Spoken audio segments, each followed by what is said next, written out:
Rob St. John is, among his other roles as a musician and writer, a sound artist whose works regularly explore our contemporary relationship with nature.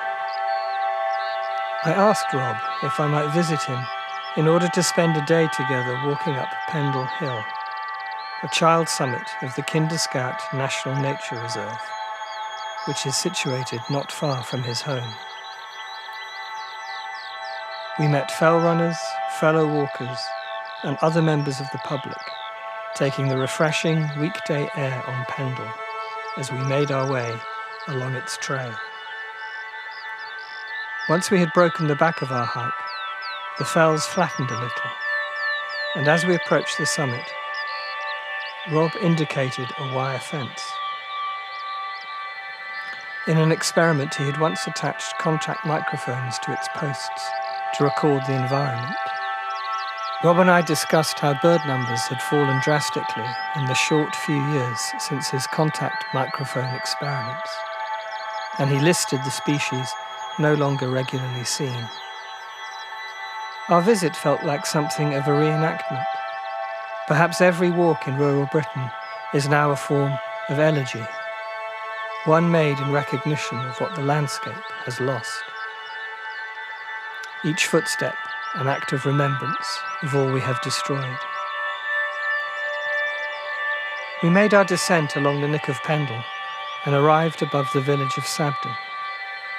It was a calm day in early October, and there to meet us were 3 or 4 young men wearing sweatshirts whose hoods were pulled over their heads. They were staring intently at the ground as they shuffled slowly across the moorland. Occasionally, one of their number reached down to gather the thin stalk of a psilocybin mushroom. We exchanged impassive smiles and carried on our way. Although it's a common assertion that as a country we are losing our connection with the environment, the bond this particular group of men felt with the natural world was likely to endure. We paused, and I asked Rob in which direction we should look to see if the peak of Kinderscout was visible. The autumn air had the fleeting thickness that lasts for the few weeks between the end of summer and the first ground frosts. It had filled in the middle distance. Beyond the mist, some miles ahead, lay the highest point in the Peak District, the site of an act of civil disobedience whose legacy was enacted by the presence of everyone we had encountered on the moors that day.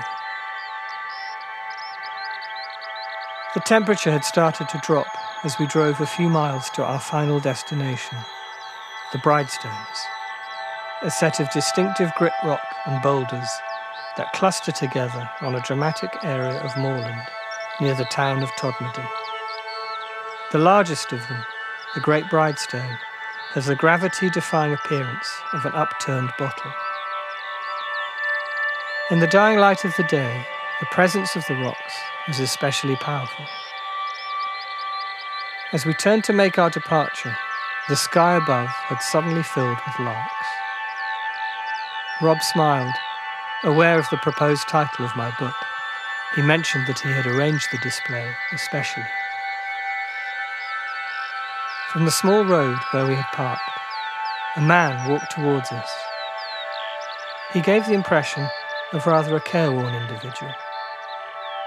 There was a hunched awkwardness to his gait that he offset with a fixed, rueful smile. His hands clasped a duffel bag tightly as he spoke to us without stopping. "Excuse me," he said, in the same accent we had heard throughout our walk on the fells. "Do you know what all those birds up there are?" I assumed that Rob, who has a thorough knowledge of birds, knew the collective noun for larks is an exaltation, but neither he nor I felt the need to demonstrate such learning. To do so would have ruined the atmosphere of the day. "They're larks," Rob said, in his calm, assuring way. Larks, righto, said the stranger, walking off in the sunset towards the Bridestones and the moorland beyond. And as he did so, the entire landscape was his alone.